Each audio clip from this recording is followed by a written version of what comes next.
എന്താ അവിടെ തല്ലി പൊളിക്കണേ? ഞാനൊന്നും തല്ലി പൊളിക്കുന്നില്ല. എടാ അവിടെ പുറത്ത് ഒറ്റയ്ക്ക് കളിക്കല്ല, കുട്ടികളെ പിടുത്തക്കാര് വരുന്നു. കുട്ടികളെ പിടുത്തക്കാരൻ ഇവിടെ വരൂല.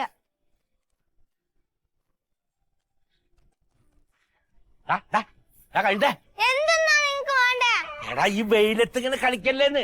നാട്ടിലെ മുഴുവനും തൊണ്ടവേദന ചുമയാണ്, അത് പിടിക്കും. അകത്ത് പോയിരിക്കും അവിടെ. എനിക്ക് തൊണ്ടവേദനയൊന്നും വരൂല. അയ്യാ തീരുമാനിക്കാൻ നിങ്ങളത് ഒച്ച ഉണ്ടാക്കാണ്ട് അകത്ത് കിടന്നു. ഇനി നിങ്ങൾക്ക് വലി കൂടുകയുള്ളൂ. ഈ കുരുത്തം കെട്ടവനൊക്കെ വലുതാവണ് കാണുന്നതിന്റെ മുമ്പ് ഈ വലിയ അങ്ങോട്ട് നിന്നാ മതിയായിരുന്നു. എന്റെ തള്ള എവിടാ? എനിക്ക് അറിഞ്ഞൂടാ. ഇതാണ് എന്റെ സ്വഭാവം. നീ ഇവിടെ കണ്ട ഈ എന്റെ അച്ഛന്റെ കൂടെ പോയിന്നോ എന്നെ നോക്കാൻ? ഞാൻ എന്റെ അമ്മേന്റെ അടുത്ത്. എന്താച്ചാ ഞാനൊന്ന് ഇറങ്ങിയ അപ്പൊ തുടങ്ങും. എന്തിനാ മഴക്കൂടുന്ന്? അച്ഛന്റെ അടുത്ത് പോകാൻ പറഞ്ഞു. അച്ഛന് എന്താണ് ആ കൊച്ചിനെ മനസ്സ് വിഷമിപ്പിക്കാൻ വേണ്ടിട്ട്? എന്റെ മണ്ടോ കുട്ടി വെയിൽ കൊള്ളാണ്ടിരിക്കാൻ വേണ്ടി പറഞ്ഞല്ലേ. അപ്പൊ എന്തിനും വെയിലത്ത് കളിക്കണ്? മരുന്ന് കിട്ടിയോ? Ice cream ice cream. എടാ മരുന്നിന്റെ കാര്യം പറയട്ടെ. അച്ഛന് ഒരു കാലത്തും മരുന്ന് കിട്ടൂല. അച്ഛാ അവൻ പറഞ്ഞ പോലെ തന്നെയായി. അവിടെ മരുന്നില്ലാന്ന് അവര് പറയണേ. നീ എന്താ മണ്ടോ പറയണത്? ഏത് മെഡിക്കൽ സ്റ്റോറിലും ഈ മരുന്ന് കിട്ടില്ലേ? അച്ഛൻ നമ്മളവിടെ പൈസ കൊടുക്കാനുണ്ടല്ലോ. പെൻഷൻ കിട്ടിയിട്ട് തരാന്ന് പറയാറില്ലേ കുട്ടിയെ? അച്ഛാ അത് ഞാൻ അവരോട് പറഞ്ഞു. നമ്മള് പൈസ കൊടുക്കാനുള്ളപ്പോ പിന്നെ അവര് ഇനി തരൂ. അതേ ഇതടിക്കാൻ പറ്റില്ലെങ്കിൽ അച്ഛന് ശ്വാസം കിട്ടണ്ട ആകെ ഇടങ്ങോ. അച്ഛാ എനിക്ക് അറിയാം, ഞാൻ പരമാവധി അവരോട് പറഞ്ഞതാണ്, തന്നില്ല. എന്നാലേ മോളാ കോയുടെ അടുത്ത് പോയിട്ട് കുറച്ചുകൂടി പൈസ വെച്ചു. അച്ഛന് എന്താ ഈ പറയണത്? അയാളെ ഞാൻ ഈ വഴി പോകുമ്പോ ഞാൻ ഒളിച്ചിരിക്കണം കാണാതെ. ആ പെൻഷൻ കിട്ടിയെങ്കിൽ ഇത്ര കുഴപ്പമുണ്ടായിരുന്നില്ല. പെൻഷന്റെ കാര്യം ആ ഓഫീസിൽ പോയിട്ട് നമുക്കൊന്ന് അന്വേഷിക്കാം. എന്താ വരാത്തെന്നൊന്നും അറിയണമല്ലോ. അങ്ങോട്ട് പോണെങ്കിലും അച്ഛന് നടക്കാൻ പറ്റില്ല, ഒരു വണ്ടി വിളിച്ചിട്ട് പോണ്ടേ, മരുന്ന് മേടിക്കണ്ടേ. അല്ലേ കോയനൊന്നും കൈ കണ്ടിട്ട് ഒന്നുകൂടി ചോദിച്ചോക്കാം, കുറച്ച് പൈസ കിട്ടിയാലോ. അച്ഛൻ അങ്ങനെ പോകുന്നും വേണ്ട. അച്ഛൻ പോണ്ടെങ്കിൽ ഞാനും വരാം. നീ വരുമോ? ആ ഞാൻ വരാം. അച്ഛൻ ഇനി ഒറ്റയ്ക്ക് ഈ പാകത്തിന് അങ്ങോട്ട് നടക്കാൻ പോവാ ആണോ? നീ വന്നാന്നല്ല. ഞാൻ കുറച്ച് വെള്ളം കുടിച്ചിട്ട്. എന്തെന്നാന്ന്? നീ കഞ്ഞി കുടിച്ചാ വന്നേ ഇങ്ങോട്ട്, വാ ഇങ്ങോട്ട്. പറഞ്ഞ കേക്കില്ലല്ലേ ചെക്കൻ. അച്ഛൻ ഇങ്ങനെ ദേഷ്യപ്പെടല്ലേ? അച്ഛനും അല്ലെങ്കിൽ തന്നെ വയ്യ. കൊഞ്ചിച്ച് കുട്ടികളെ ഭക്ഷണം നിങ്ങക്ക് വലി കൂടുകയുള്ളൂ. അങ്ങനെയൊന്നും പറയരുത്. 8-ാം തീയതി കാദറിന്റെ മോളുടെ കല്യാണം. 8-ാം തീയതി കാദറിന്റെ മോന്റെ കല്യാണത്തിന് 500 ഇക്കട്ടെ. 500. പിന്നെ സുലൈമാന്റെ കൂട്ട സുന്നത്ത് കല്യാണം 15-ാം തീയതി.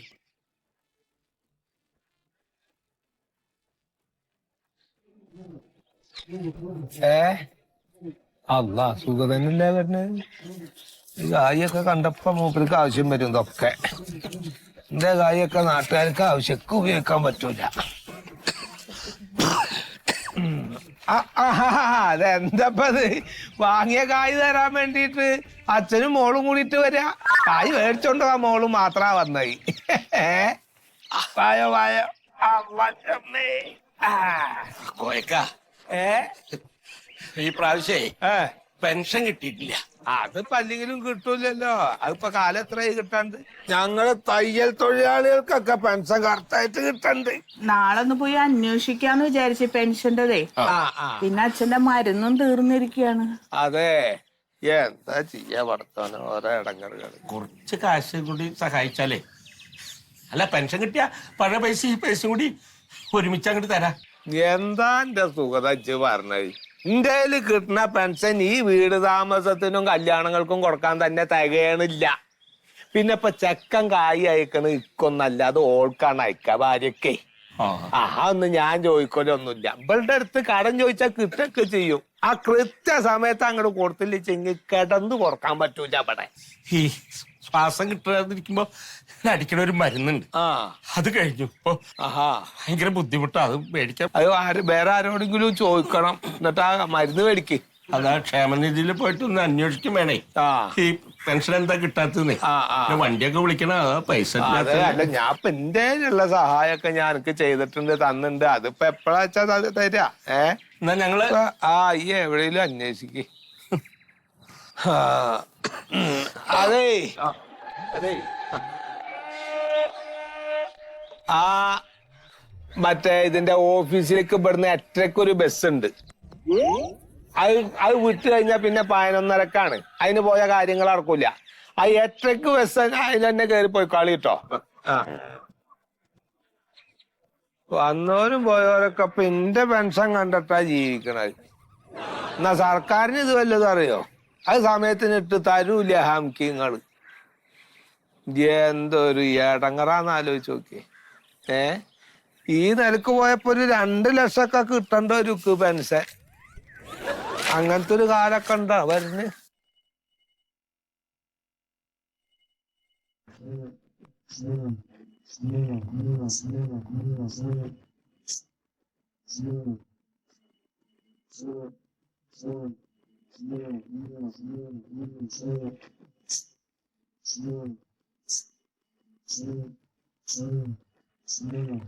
ഇതൊക്കെ എന്തിനു വരുന്നതാണോ എന്ത്?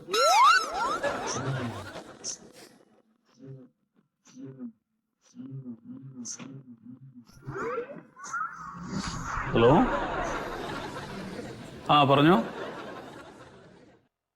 അതായത് ഈ ക്ഷേമനിധിയിൽ അംഗമാവണമെങ്കിൽ 18 വയസ്സ് പൂർത്തിയാവണം, 60 വയസ്സ് കവിയാൻ പാടില്ല, പിന്നെ നിർമ്മാണ തൊഴിലാളിയാണ് എന്ന് ഉറപ്പ് വരുത്തുകയും വേണം. അതിവിടെ ബോധ്യപ്പെടണം.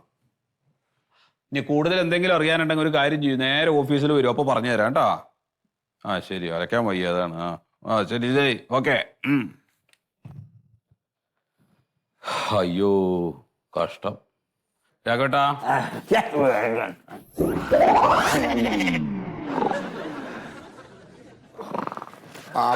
ബാബുരാജെ ശവം എടുക്കണതിന് മുമ്പ് എന്നെ 3 മണിക്ക് മുമ്പ് ഞാൻ ഇവിടുന്ന് ഓഫീസിൽ നിന്ന് മുങ്ങി ഞാൻ അങ്ങോട്ട് വരും. ഞാൻ പറഞ്ഞ് മനസ്സിലാക്ക്, ഞാൻ എത്തിക്കോളാം. റീത്തൊക്കെ വാങ്ങിച്ചു വെച്ച് അതിൽ ഏർപ്പാടാക്കിയിട്ടുണ്ട്, ഞാൻ ഒപ്പിട്ടിട്ട് വിളിക്കാം അങ്ങോട്ട്.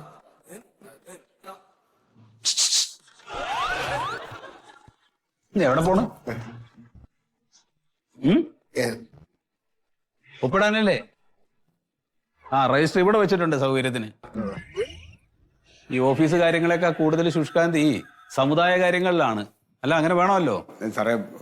ഒരു മരണം, ആഴ്ചയിൽ 3 മരണം 3 കല്യാണം, ആഴ്ച ഒക്കെ. ഈ പറഞ്ഞ മാതിരി അറിയാലോ സാറേ, വലിയ കുടുംബമായോണ്ട് അർഹതയും പേരുദോഷവും. അതെ അതെ, ഇതിപ്പം ഭാര്യയുടെ കുടുംബത്തിലെയാണ്, അവരുടെ വേണ്ടപ്പെട്ട. അതൊക്കെ അവിടെ നിൽക്കട്ടെ. തൊഴിൽ മന്ത്രി ഒരു മീറ്റിംഗ് വിളിച്ചിട്ടുണ്ട്, ഞാൻ ആ മീറ്റിങ്ങിന് പോവുകയാണ്. സാർ വെക്കും. ഇവിടെ വന്നിട്ടുള്ള കുറെ അപേക്ഷകള് പെൻഡിങ്ങാ, അതൊക്കെ ഒന്ന് അപ്ലോഡ് ചെയ്തേക്കണം. അറിയാലോ, നെറ്റ് ഭയങ്കര പ്രശ്നമാണ്.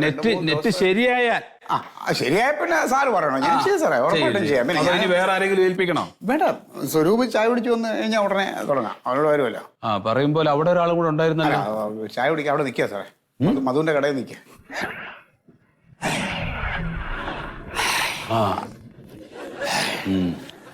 ശല്യപ്പെടുത്തേണ്ട, ഉറങ്ങിക്കോട്ടെ സാറേ. ഞാനായിട്ട് ഒരു ശല്യത്തിനും പോകില്ല. ഇനി എത്ര നാളാണ് സാറേ? അല്ല, പെൻഷനാവാനേ 4-5 മാസമല്ലേ ഉള്ളൂ. എന്നാലും ഉച്ചയ്ക്കൊന്ന് വിളിച്ചേക്കണേ. എവിടെ പോയിരുന്നു സാറേ? ചായ കുടിക്കാൻ മതി. 10 മണിക്ക് വന്നല്ലേ ഉള്ളൂ. 11 മണിക്കൊരു ചായ, 12 മണിക്കൊരു ചായ. ആയിക്കോട്ടെ ആയിക്കോട്ടെ. ഫ്ലാസ്ക് വാങ്ങിച്ച് വെക്കാം. ശരി, അപ്പോ ഓക്കെ ഓക്കെ.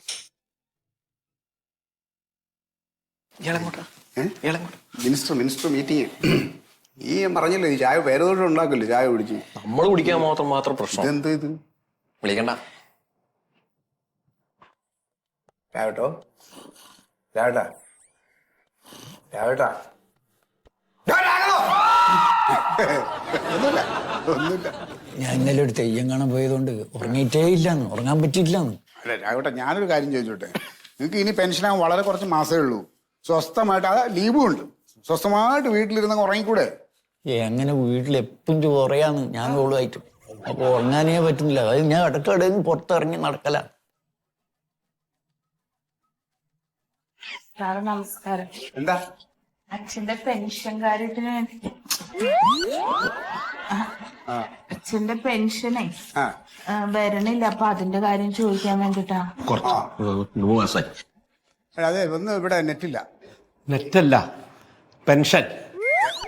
അതെ, ഇവിടെ നമ്മളെ നെറ്റ്വർക്ക് ഇല്ല, ഒന്നാമത്തെ പ്രശ്നം. പിന്നെ ഇവിടുത്തെ മെയിൻ ഓഫീസർ പോയി. സാർ എപ്പോ വരും? സാർ ഇന്നിനിപ്പോ എപ്പോ വരുമെന്ന് പറയാൻ പറ്റില്ല. മന്ത്രിയെ കാണാൻ പോയിക്കണോ, മീറ്റിംഗ് ആണ്. അല്ല നിങ്ങൾ ഈ ഞങ്ങൾ എപ്പോ വന്നാലും ഈ നെറ്റ് കേടാ നെറ്റ് കംപ്ലൈന്റ് എന്ന് പറഞ്ഞു കഴിഞ്ഞാൽ ഈ നെറ്റില്ലാത്ത കാലത്തും ഈ സർക്കാർ ഉദ്യോഗസ്ഥന്മാര് ജോലിയൊക്കെ ചെയ്തിരുന്നല്ലോ, അതെങ്ങനെ? പണ്ടത്തെ പോലെ 4-5 അപേക്ഷ അല്ല, ഇപ്പം 10,000 അപേക്ഷകൾ പറഞ്ഞാണ്. അത് ഇതെല്ലാം ഇതിനകത്താണ് ചെയ്തേക്കണേ. ഇപ്പൊ ഇത് പണി മുടക്കിയാൽ മൊത്തത്തിൽ മുടക്കാണ്. സാറേ, ഞങ്ങളുടെ അവസ്ഥ ഒന്ന് മനസ്സിലാക്കണം. അച്ഛന്റെ പെൻഷൻ കൊണ്ടാണ് ഞങ്ങൾ കഴിഞ്ഞു പോണത്. കടം മേടിക്കാൻ ഇനി ആരുമില്ല. ഇപ്പൊ അച്ഛന് മരുന്ന് മേടിക്കാൻ പൈസ ഇല്ല, അതുകൊണ്ടാണ്. എന്താ വെച്ചാൽ ഈ സാറൊക്കെ എപ്പോഴും തിരക്കാണ്. ആ സാറ് ഫുൾ ടൈം ഇങ്ങനെ തിരക്കായി കഴിഞ്ഞാൽ ഞങ്ങൾ ഈ പാവങ്ങൾ വന്ന ഒരു കാര്യം നടക്കണ്ട സാറേ. ഇനിയിപ്പോ ആ സാറ് നിങ്ങൾക്ക് വേണ്ടിട്ട് ഇവിടെ ഇരിക്കാൻ പറ്റുമോ? മന്ത്രിയാണ് വിളിച്ചേക്കണം, സാറിന് പോകാതിരിക്കും. എന്നാ പിന്നെ ഈ സാറിനെ വിളിച്ചോളൂ, ഒരു പണി ഇല്ലാണ്ടിരിക്കണ്ടല്ലോ. ആ സാറ് പണിയെല്ലാം തീർത്ത് വെച്ചിട്ടിരിക്കുന്ന സാറാ. ഇനി സാറിന് റെസ്റ്റാണ്. അല്ല, ഇതിപ്പോ കിട്ടിക്കൊണ്ടിരുന്ന പെൻഷൻ ആണല്ലോ, അതിങ്ങനെ മുടങ്ങുമ്പോ ഇതല്ല, ഇത് ഇവിടെ ഒരു ഓഫീസിൽ നടക്കുന്ന കാര്യങ്ങളെ. ഇതിന്റെ മേളിലും പല സ്ഥലത്തു നിന്നാണ് ഇതിന്റെ കാര്യങ്ങൾ പറഞ്ഞത്. ഒരു കാര്യം നിങ്ങൾ പോകാൻ നോക്കൂ ഇനി. പോയിട്ട് വരാം. കേട്ടാ, പോയിട്ട് വരും. അല്ല സാറേ, ഓ, ഒരു 300 റുപ്യ കടന്നു തരുമോ? നാളെ പെൻഷൻ കിട്ടുമ്പോ അങ്ങോട്ട് തരാം. ഇതൊരു ഓഫീസാണ്. അല്ല, മരുന്ന് മേടിക്കാൻ പൈസ ഇല്ല, ആരും ചോദിച്ചാൽ തരാനില്ല. ഒരു ഓഫീസിൽ ഇവിടെ അങ്ങനെയുള്ള പണമിടപാടൊന്നും ചെയ്യാൻ പാടില്ല. നിങ്ങൾ ഈ സാറിന്റെ കയ്യിലുണ്ടാവോ? അതെ, വിളിച്ചോ. ചെങ്ങാട് പാഴ്ത്ത് ഇങ്ങനെയൊന്നും ചോദിക്കാൻ പാടില്ല. അത്ര എന്താ ചെയ്യാ, ഹാസം കിട്ടുന്നില്ല കുട്ടിയെ. നടക്കിപ്പം കിളവന് വലിവാണെങ്കിലും ഭയങ്കര അഹങ്കാരമാണ് കേട്ടോ. വർത്താനം കേട്ടില്ലേ? ഇതൊക്കെ നല്ല പ്രായത്തിൽ കിടന്ന് വേണ്ടാത്ത ഇനങ്ങളെ കാണിച്ചിട്ടുണ്ടോ? അതാണ് ഈ അവസാനം കിടന്ന് വലിക്കുന്നത്. ഒരു കാര്യം ചെയ്യും, അയാളുടെ കയ്യിൽ പെൻഷൻ ബുക്ക് ഉണ്ടാവുമല്ലോ, അതുമായിട്ട് നേരെ അക്ഷയയിൽ ചെല്ലുക, കാര്യം പറയും കേട്ടോ. ആ ശരി ശരി, ഓക്കെ. എന്താ മനസ്സിലായില്ല സാറേ? സാറിന്റെ ഇളയപ്പന്റെ മോന്റെ പണി ആര് തീർത്തു കൊടുത്തിനി? ആരെ തീർത്തു കൊടുത്തുന്നോ? ഞാനേ, ആ. ഉണ്ണി മിശ്രി കുടികൂടലിന്റെ തലേന്ന് വേക്കുന്ന സാധനം കഴിക്കുമ്പോ സാറ് ഓർമ്മി. ആ ശരി ശരി. എന്തേ എന്തേ എന്തേ? അതെ, ഞാനേ ഈ ക്ഷേമനിധിയില് ആ അങ്ങായിന്റെ ഇടായിനി. ആ അപ്പൊ 50 റുപ്യ അപ്പച്ച മുതലാളിക്ക് അപ്പൻ അംശാദായം കൊടുക്കണാണോ? അംശാദായം കൊടുക്കുന്നുണ്ടല്ലോ കൃത്യമായിട്ട്. അംശാദായം കൊടുക്കണം 50 റുപ്യ കൊടുക്കുന്നുണ്ട്. ആ അപ്പച്ചൻ മുതലാളിക്ക് കൊടുത്തത്? അല്ല, അപ്പച്ച മുതലാളി കൊടുത്തില്ല. അംശാദായം. അതെ, ഇപ്പൊ എനിക്ക് ഒരു 20,000 റുപ്യ ലോണ് വേണം. ആ എന്തേ, മോളുടെ ഒക്കെ കല്യാണം അങ്ങനെ എന്തെങ്കിലും ഉണ്ടോ? അതായത് മൊത്തം എന്താ വിറയ്ക്കുന്നുണ്ടല്ലോ, എന്തു പറ്റി? ആ അത് ശരിയാ, അതാണ്. എനക്കല്ല പ്രശ്നം, ഞങ്ങൾക്ക് കഴിക്കണമെന്നില്ല സാറേ. ഞരമ്പിന് കഴിക്കണം. ഞരമ്പ് കഴിക്കുമ്പോ കറക്റ്റ് നിൽക്കും. പിന്നെ പണിയെടുക്കാം. ചട്ടി പിടിക്കണ്ടേ സാറേ? തീർച്ച പിടിച്ച് ചട്ടി അങ്ങോട്ട് എറിഞ്ഞ് കളിക്കണ്ടേ? തേപ്പിന്റെ പണിയെടുക്കുമ്പോ. അപ്പൊ എന്താ വേണ്ടത് ഇപ്പോ?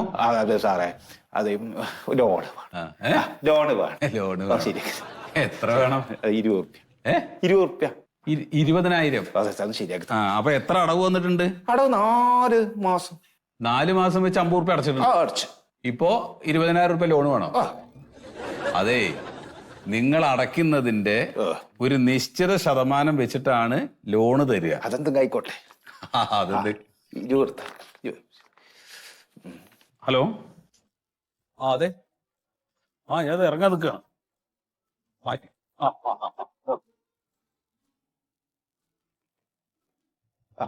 പൊക്കോ കേട്ടോ. ആ തരാം, പക്ഷെ ഇത് കിട്ടൂല, നിങ്ങൾക്ക് കിട്ടില്ല കേട്ടാ.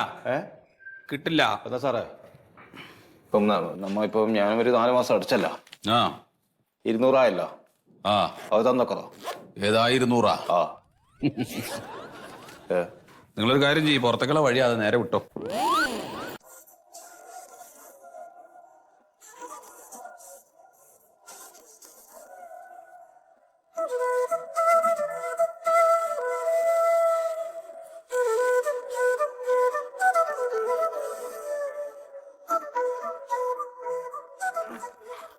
കേട്ടോ, ഇതെന്താണ്?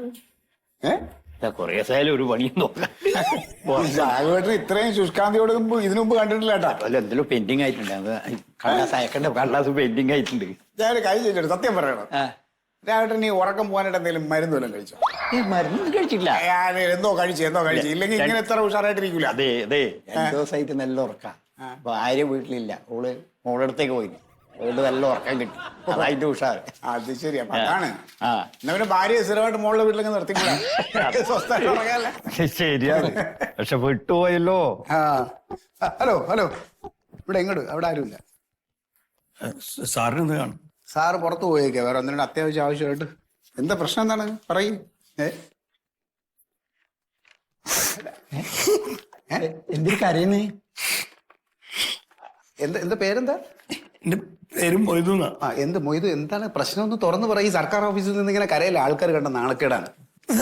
മൊയ്തു പറ, എന്താ പ്രശ്നം പറ. എന്റെ സുഹൃ ഒരാളുടെ കൂടെ ഇറങ്ങിപ്പോയത്. മോള് പോയാ? മോളല്ല, ഭാര്യയാണ്. ഭാര്യയാണോ സുഹറ? അതിനാണ് ഈ കരയുടെ.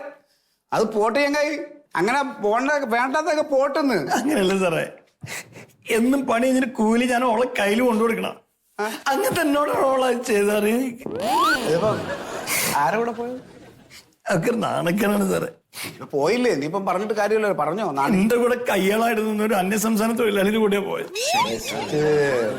ഇതെന്താണെന്നറിയാമോ, ഡെയിലി പൈസ എല്ലാം കൊണ്ട് കൊടുക്കും, പക്ഷെ പോയിട്ട് വൈകുന്നേരം രണ്ടെണ്ണം അടിച്ചിട്ട് തെറി വിളിയൊക്കെയാണ് ഈ ടീം. അപ്പൊ ഹിന്ദിക്കാരവിടെ പോയി കഴിഞ്ഞാൽ അവന്മാര് ഹിന്ദിയിൽ തെറി വിളിച്ചാലും അറിയില്ല. ഞാൻ കള്ളൂടി ഒന്നുമില്ല സാറേ. പിന്നെ ദേവോദ്രവം ഒന്നുമില്ല. അപ്പൊ ഇത് ഇവിടെ ഒന്ന് പറയേണ്ട കാര്യം എന്താണ്? അതാണ് ഞാൻ ചോദിക്കാൻ. അല്ല സാറേ, ഞാൻ മയ്യത്തായാലേ ഇവിടുന്ന് ഒരു ആനുകൂല്യം കിട്ടുമല്ലോ, അതിന്റെ അവകാശിന്റെ സ്ഥാനത്ത് ഓളെ പേരാ. ആ അവകാശ സ്ഥാനം മാറ്റണം, ഓക്കത് കിട്ടരുത്. അല്ലപ്പോ അവള് ഒരാളെ കൂടെ ഇറങ്ങിപ്പോയതാണ്, അതുകൊണ്ട് ഇവിടുന്ന് പേര് മാറുകയൊന്നുമില്ല. അതിന് നിങ്ങളൊരു വക്കീലിനെ കാണണം, നിയമപരമായി അയാൾ എല്ലാം പറഞ്ഞു തരും. ഈ കൊണ്ടയാളുണ്ടല്ലോ, നിങ്ങളെ ഭാര്യനെ തിരിച്ചുകൊണ്ടാക്കിയ അത് അതിനും വലിയ പ്രശ്നം.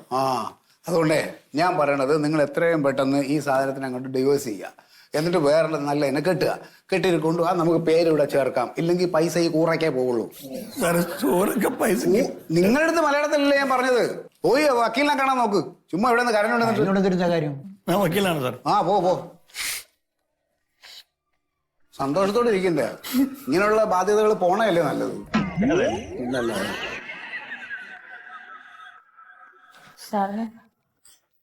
ബെസ്റ്റ്. അതെ, ഞാൻ ഒരു കാര്യം ചോദിക്കുന്നുണ്ട്, ഒന്നും തോന്നരുത്. നിങ്ങള് രാഹുലെ നോക്കിയാണോ പറഞ്ഞേ? ഇന്നൊന്നും നടക്കൂല. നെറ്റില്ലേ? നെറ്റ് വന്നു, പക്ഷെ സാറ് പോയി. എന്നാലേ സാറ് വന്നിട്ട് സാറെ കണ്ടിട്ട് പോയാ മതി. സാർ എപ്പോ വരുമെന്നോ ഇന്ന് വരുമെന്നോ ഒന്നും നമുക്കറിയില്ല. സാറൊന്നും വിളിച്ചു ചോദിക്കും സാറേ വരുവോന്ന്. ഒന്ന് വിളിച്ചോക്കെ, എവിടെ ഉണ്ട് എത്തുന്നു. നിങ്ങൾ കുറച്ച് വിവരം വിദ്യാഭ്യാസമുള്ളല്ലേ? സാർ അവിടെ മുതിർന്ന ഉദ്യോഗസ്ഥരുമായിട്ട് വല്ല മീറ്റിംഗിൽ ഇരിക്കുമ്പോ ഞങ്ങൾ ഇവിടെ അങ്ങോട്ട് വിളിച്ചാ? അതെ, ഈ സാറ് ശരിയല്ല. സാറൊന്ന് വിളിച്ചു നോക്കിയാ സാറിനെ. പറ്റില്ലേട്ടാ. അതെ, നിങ്ങൾ പുറത്തു പോയിരിക്കും. സാറപ്പൊ സാറിനൊന്ന് പറഞ്ഞുകൂടായിരുന്നോ? എന്റെ പൊന്നു പെങ്ങളെ, ഞാൻ സാറിനോട് പറഞ്ഞു.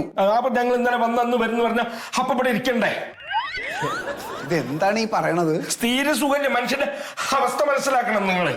അതെ, നിങ്ങൾ പുറത്ത് പോയി അവിടെ ഇരിക്കുക. സാറ് വന്നാ നിങ്ങൾക്ക് കാണാം, അതില് നാളെ കാണാം. അത്ര ഇപ്പൊ എനിക്ക് പറയാൻ പറ്റും. ഇവിടെ ഇരുന്നിട്ടേ ശ്വാസം കിട്ടാണ്ട് കാറ്റെങ്ങാനും പോയി കഴിഞ്ഞാ ഒന്നിനെ കൊണ്ട് അടക്കാനുള്ള പണി നോക്കണേ.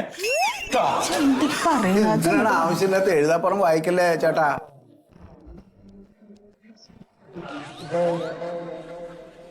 എന്താ ആൾക്കാരാണ്, ക്ഷമയില്ലെന്ന് ഇപ്പോഴത്തെ ആൾക്കാർക്കൊന്നും. അത് അസുഖമായതുകൊണ്ടാ. എന്താ അസുഖല? ഡയലോഗ് അടിക്കുമ്പോ അസുഖം. അതാ വലുവിന്റെ 2-3 ദിവസമല്ലേ അയാൾ ഈ ഓഫീസിൽ നിന്ന് കയറി ഇറങ്ങാൻ തുടങ്ങിയിട്ട്. നമ്മളൊക്കെ എന്താ ഈ ഓഫീസിൽ വരണത്?